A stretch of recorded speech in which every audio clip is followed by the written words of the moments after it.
Hello दोस्तों, study icon में आपका स्वागत है। आज हम आप लोगों के साथ 3 मई 2020 का मोस्ट इम्पॉर्टेंट करंट अफेयर्स का डिस्कशन करेंगे, जो आने वाले प्रतियोगी परीक्षाओं के लिए बहुत ही महत्वपूर्ण होगा।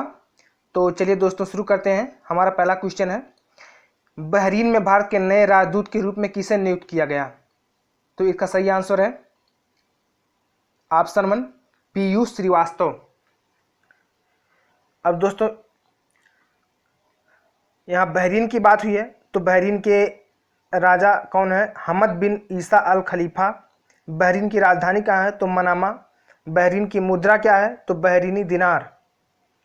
अगला क्वेश्चन है, कतर में भारत के नए राजदूत के रूप में किसे नियुक्त किया गया? तो इसका सही आंसर है ऑप्शन 2 दीपक मित्तल। अब कतर की बात हुई है, तो कतर का कैपिटल कहाँ है? दोहा। कतर की मुद्रा कतरी रियाल है। कतर के प्रधानमंत्री कौन है? तो शेख खालिद बिन खलीफा बिन अब्देल अजीज अल थानी। अगला क्वेश्चन है, अभी हाल ही में मशहूर अभिनेता ऋषि कपूर का निधन हो गया। उनकी किस फिल्म के लिए उन्हें सर्वश्रेष्ठ अभिनेता का पुरस्कार प्रदान किया गया? तो इसका सही आंसर है ऑप्शन 1 फिल्म बाबी। दोस्तों अब इनके बारे में जानते हैं। राष्ट्रीय फिल्म पुरस्कार जीतने वाले बॉलीवुड स्टार अभिनेता ऋषि कपूर का उनका निधन हो गया। उनका फिल्म उद्योग में लगभग 40 वर्षों से भी अधिक का शानदार अभिनय करियर रहा। उनके फिल्मी करियर की शुरुआत 1970 की फिल्म मेरा नाम जोकर से हुआ, जिसमें वे एक बाल कलाकार के रूप में थे, जिसके लिए उन्हें राष्ट्रीय फिल्म पुरस्कार भी दिया गया था। इसके अलावा वह पहली बार मुख्य अभिनेता के तौर पर 1973 की फिल्म बाबी में नजर आए थे, जिसके लिए उन्हें फिल्म फेयर सर्वश्रेष्ठ अभिनेता पुरस्कार से सम्मानित किया गया। इसके अतिरिक्त ऋषि कपूर को साल 2008 में film fair life achievement award से भी सम्मानित किया जा चुका था। अपने करियर के दौरान उन्होंने कई हिट फिल्मों जैसे अमर अकबर एंथोनी, रफू चक्कर, सरगम, कर्ज, लैला मजनू, बोल राधा बोल, बॉबी, चंदानी और अन्य फिल्मों में अहम किरदार भी निभाया था। अगला क्वेश्चन है, किस आईआईटी संस्थान ने कोविड-19 डैशबोर्ड प्रकृति विकसित किया? तो इसका सही आंसर है ऑप्शन 3 आईआईटी दिल्ली। इसका सही आंसर है दोस्तों आईआईटी दिल्ली। आईआईटी दिल्ली की टीम ने वेब आधारित एक कोविड-19 डैशबोर्ड प्रकृति नाम, जिसको प्रकृति नाम दिया गया, विकसित किया है। अब प्रकृति नाम से इस डैशबोर्ड को विकसित किया गया, तो प्रकृति का पूर्ण रूप जान लेते हैं। Prediction and assessment of corona infection and transmission in India. यह डैशबोर्ड भारत में कोविड-19 मामलों की राज्य और हर जिले के अनुसार आने वाले दिनों में वह कोरोना संक्रमण की स्थिति की विस्तृत जानकारी देगा। यह डैशबोर्ड स्वास्थ्य देखभाल निकायों सहित स्थानीय और केंद्रीय अधिकारियों के लिए भविष्य के विभिन्न परिदृश्यों और संसाधन आवंटन के लिए कुशलतापूर्वक योजना बनाने के लिए अत्यधिक उपयोगी साबित होगा। अब प्रकृति नामक डैशबोर्ड विकसित किया, तो प्रकृति से जुड़ी अहम बातें जो है उसके बारे में जानते हैं। प्रकृति देश में प्रत्येक राज्य और जिले के आरओ अर्थात आर नॉट आंकड़े की विस्तृत जानकारी देगा। आर नॉट उन लोगों की संख्या को बताता है जिनमें यह बीमारी किसी संक्रमित व्यक्ति से फैली है। यह आंकड़े स्वास्थ्य और परिवार कल्याण मंत्रालय, राष्ट्रीय आपदा प्रबंधन प्राधिकरण एनडीएमए और विश्व स्वास्थ्य संगठन WHO जैसे स्रोतों से उपलब्ध आंकड़ों पर आधारित होंगे। अब आईआईटी दिल्ली के बारे में जानते हैं। तो आईआईटी दिल्ली के निदेशक कौन है? तो वी राम गोपाल राव। आईआईटी दिल्ली की स्थापना कब हुई? तो 1971 में। अगला क्वेश्चन है, केंद्रीय सतर्कता आयोग ने नए सतर्कता आयुक्त के रूप में किसे नियुक्त किया? तो इसका सही आंसर है ऑप्शन 3 सुरेश एन पटेल। दोस्तों ये है सुरेश एन पटेल। इनको ही केंद्रीय सतर्कता आयोग ने नए सतर्कता आयुक्त के रूप में नियुक्त किया है। सुरेश एन पटले ने भ्रष्टाचार पर निगरानी करने वाले निकाय सीवीसी में सतर्कता आयुक्त के रूप में शपथ ग्रहण की। उन्हें केंद्रीय सतर्कता आयुक्त संजय कोठारी ने वीडियो कॉन्फ्रेंस के जरिए पद की शपथ दिलाई। सीवीसी में उनका दिसंबर 2022 के अंत तक 2 वर्षों का कार्यकाल होगा। शरद कुमार अन्य सतर्कता आयुक्त के रूप में काम कर रहे हैं। सतर्कता आयुक्त का कार्यकाल 4 वर्षों का या 65 वर्ष की आयु होने तक का होगा।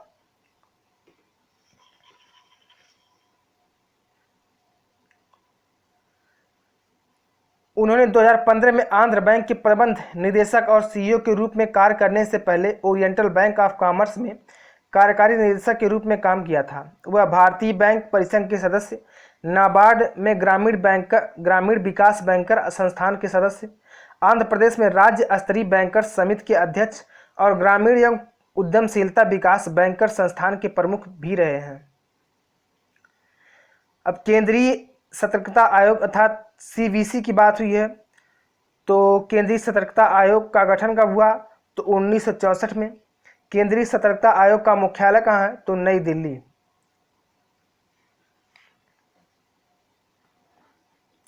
अब सीवीसी की यहाँ बात हो रही है बार बार, तो सीवीसी का फुल फॉर्म क्या है? तो सेंट्रल विजिलेंस कमीशन इसका फुल फॉर्म है। अगला क्वेश्चन है, अभी हाल ही में पीईएसबी के नए अध्यक्ष के रूप में किसे नियुक्त किया गया? तो इसका सही आंसर है ऑप्शन 2 राजीव कुमार। दोस्तों ये है राजीव कुमार, इन्हें ही पीईएसबी के नए अध्यक्ष के रूप में नियुक्त किया गया। पूर्व वित्त सचिव राजीव कुमार को 3 साल के कार्यकाल के लिए लोक उद्यम चयन बोर्ड अर्थात पीईएसबी या public enterprises selection board PESB का नया अध्यक्ष नियुक्त किया है। वह झारखंड कैडर के 1984 बैच के आईएएस अधिकारी हैं। उनकी नियुक्ति प्रधानमंत्री नरेंद्र मोदी की अध्यक्षता वाली कैबिनेट की नियुक्ति समिति एसीसी द्वारा मंजूरी देने के बाद की गई है। वह कपिल देव त्रिपाठी का स्थान लेंगे। उन्होंने हाल ही में राष्ट्रपति रामनाथ कोविंद के सचिव का पदभार संभाला। अब पीईएसबी अर्थात लोक उद्यम चयन बोर्ड की बात हुई है, तो इसके बारे में जानते हैं। लोक उद्यम चयन बोर्ड पीईएसबी एक उच्च स्तरीय निकाय है जो सरकार को प्रबंधन और केंद्रीय सार्वजनिक क्षेत्र के उद्यमों में सर्वोच्च पदों की नियुक्तियों के लिए परामर्श देता है। यूजर्स यहाँ रिक्तियों, संगठन के कार्यों, दिशा निर्देशों इत्यादि के बारे में जानकारी प्राप्त कर सकते हैं। अब पीईएसबी के बारे में जानते हैं। तो सार्वजनिक उद्यम चयन बोर्ड के निदेशक कौन है? तो कैलाश दान रत्नु। सार्वजनिक उद्यम चयन बोर्ड के सचिव कौन हो? तो किम्बुंग किपगेन है। अगला क्वेश्चन है, अमेरिकी क्रिकेट टीम के नए कोच के रूप में भारत के किस पूर्व क्रिकेटर को नियुक्त किया गया है? तो इसका सही आंसर है ऑप्शन 1 जे अरुण कुमार। दोस्तों ये हैं जे अरुण कुमार, इनको ही अमेरिकी क्रिकेट टीम के नए कोच के रूप में नियुक्त किया गया है। अब जानते हैं, कर्नाटक के पूर्व क्रिकेटर जे अरुण कुमार को यूएसए की राष्ट्रीय टीम का मुख्य कोच बनाया गया है। वह अंतरिम कोच जेम्स पैमेंट का स्थान लेंगे। उन्होंने कई वर्षों तक कर्नाटक टीम के साथ काम किया और इंडियन प्रीमियर लीग में किंग्स 11 पंजाब के बल्लेबाजी को कोच के रूप में भी सेवाएं दी थी। उन्होंने प्रथम श्रेणी में 7200 से अधिक रन बनाए और लिस्ट ए गेम्स में 3000 से अधिक रन बनाए थे। यूएसए क्रिकेट का मुख्यालय कहाँ है? तो कोलोराडो संयुक्त राज्य अमेरिका में। यूएसए क्रिकेट के अध्यक्ष कौन है? तो पराग मराठे। यूएसए क्रिकेट के मुख्य कार्यकारी अधिकारी कौन है? तो इयान हिंगी। अगला क्वेश्चन है, क्रिसिल ने भारत की जीडीपी ग्रोथ रेट 3.5 से घटाकर कितना कर दिया है? तो इसका सही आंसर है ऑप्शन 4 1.8%। रेटिंग एजेंसी क्रिसिल ने वित्त वर्ष 2020-21 में भारत के जीडीपी विकास दर के अपने पहले अनुमान को घटाकर 3.5% से 1.8% कर दिया है। क्रिसिल ने कोविड-19 महामारी को नियंत्रित करने के लिए लगाए गए लॉकडाउन के प्रभाव के कारण कुल 10 लाख करोड़ रुपए या प्रति व्यक्ति में 7,000 रुपये का नुकसान होने का अनुमान लगाया है। अब क्रिसिल की बात हुई है, तो क्रिसिल के सीईओ कौन है? तो आशु सुयस। क्रिसिल के मुख्य कार्यकारी अधिकारी कौन है या क्रिसिल के मुख्य अर्थशास्त्री कौन है? तो धर्म कीर्ति जोशी। क्रिसिल का मुख्यालय कहाँ है? तो मुंबई में है। अगला क्वेश्चन है, एडीबी ने महाराष्ट्र को ऊर्जा के क्षेत्र में सहयोग देने के लिए कितने मिलियन अमेरिकी डॉलर के ऋण देने की मंजूरी दी?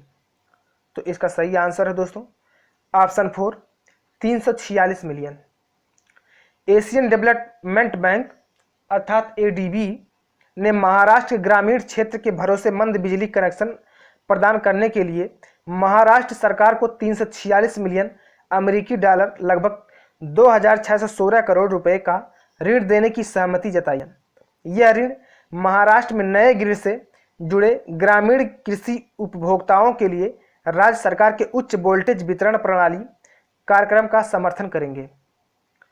महाराष्ट्र भारत में दूसरा सबसे अधिक आबादी वाला राज्य है और जहां राज्य की श्रम शक्ति का लगभग आधा हिस्सा ग्रामीण क्षेत्रों में कृषि और इससे संबंधित कार्यों से जुड़ा हुआ है।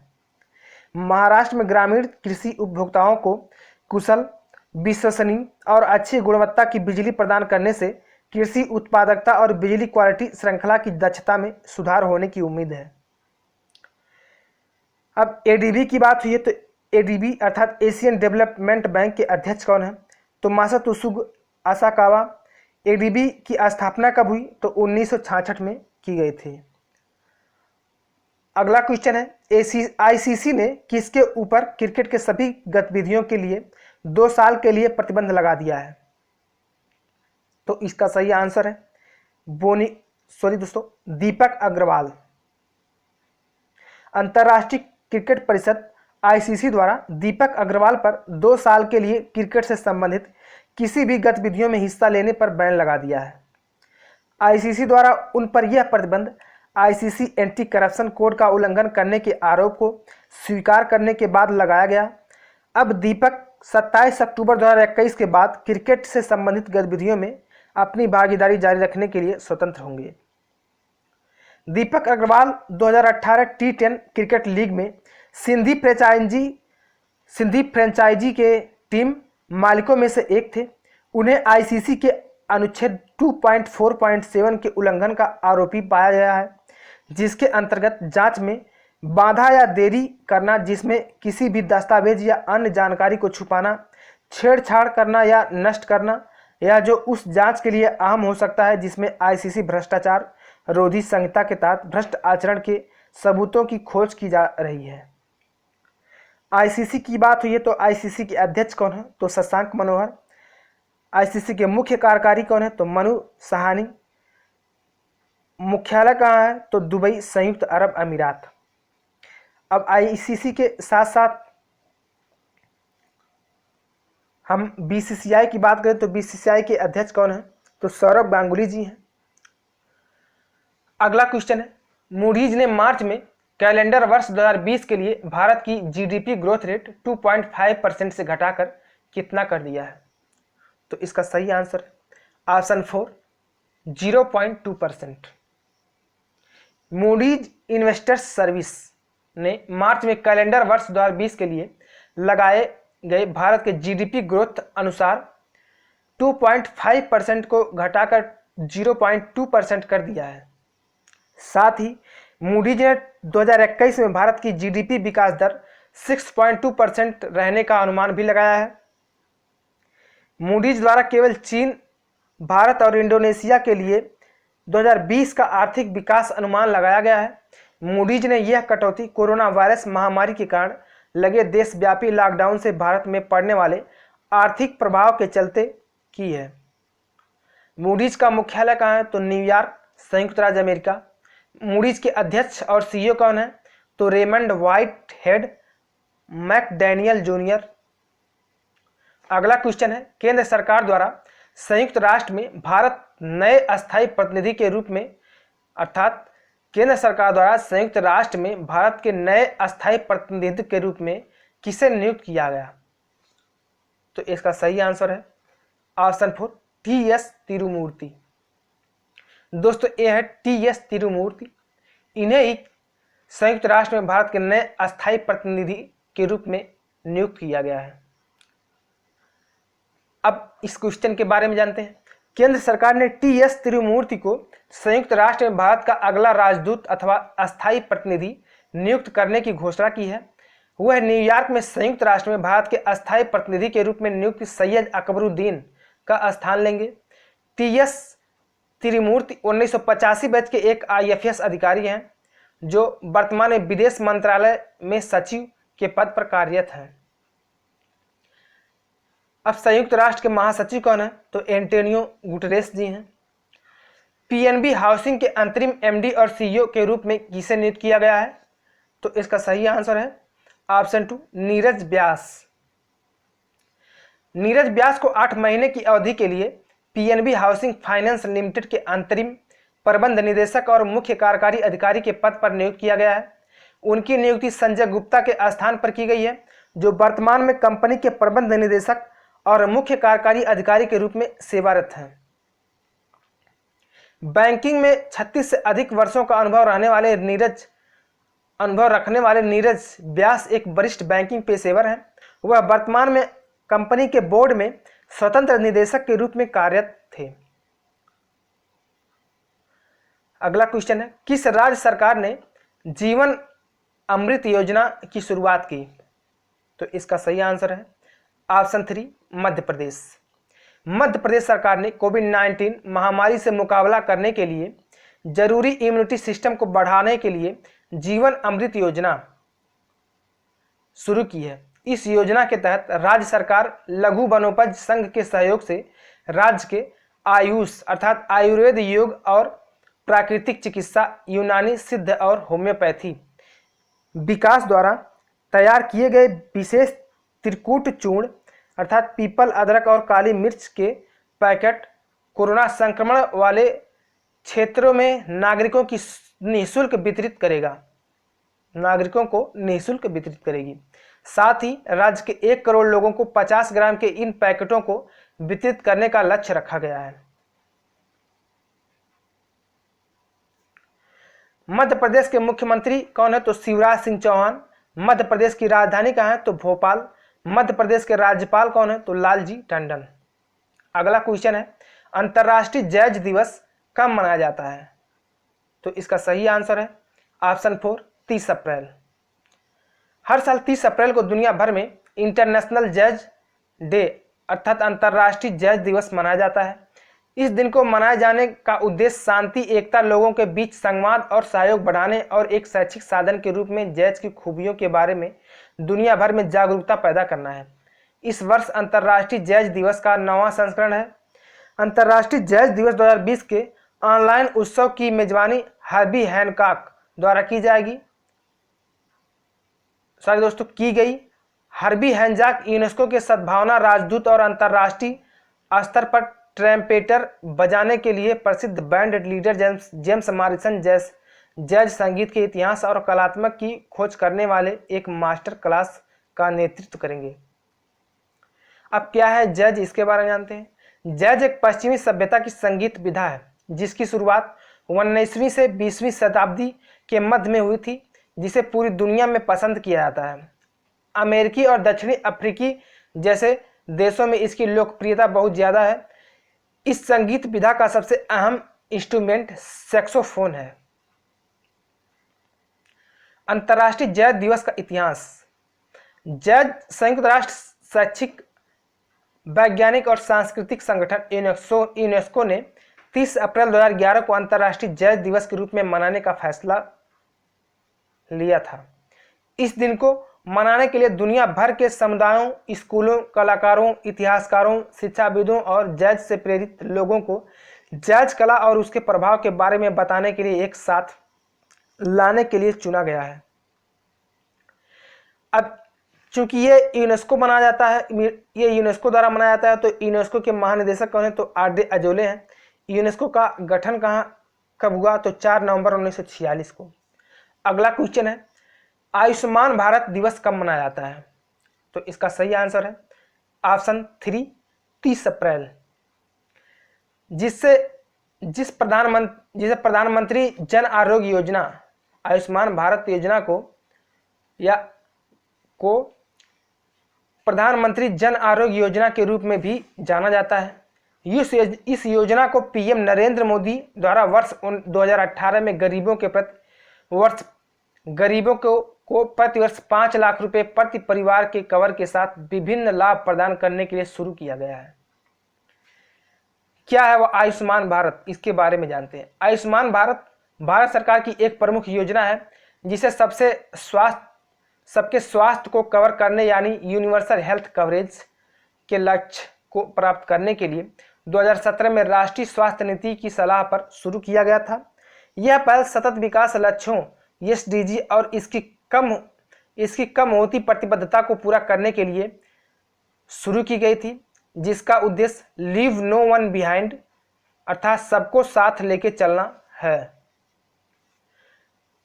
अब यहाँ आयुर्वेद की बात हुई है तो आयुर्वेदा योगा एवं प्राकृतिक चिकित्सा यूनानी सिद्धा होम्योपैथिक मंत्रालय ये आयुष का पूर्ण रूप है। अब आयुष के राज्य मंत्री कौन है जो स्वतंत्र प्रभार है, तो श्रीपाद येसो नाइक जी हैं। दोस्तों आज यहीं तक। अगर आपको वीडियो अच्छा लगा हो तो लाइक करें, कमेंट करें और शेयर करें और इसको सब्सक्राइब करें। बेल आइकन को जरूर दबाएं जिससे हमारे द्वारा दिए गए सारे वीडियो का नोटिफिकेशन आपको मिलता रहे। अगर आपको इस वीडियो का पीडीएफ फाइल चाहिए तो आप इस वीडियो के डिस्क्रिप्शन बॉक्स में जा करके पीडीएफ को भी डाउनलोड कर सकते हैं और कम समय में इसको रिवाइज कर सकते हैं, जिससे कि आपको परीक्षा आने पर तुरंत माइंड में क्लिक करे और जाके वहाँ परीक्षा में जा करके क्वेश्चन का आंसर दे सकें। तो दोस्तों आज यहीं तक। वीडियो देखने के लिए धन्यवाद।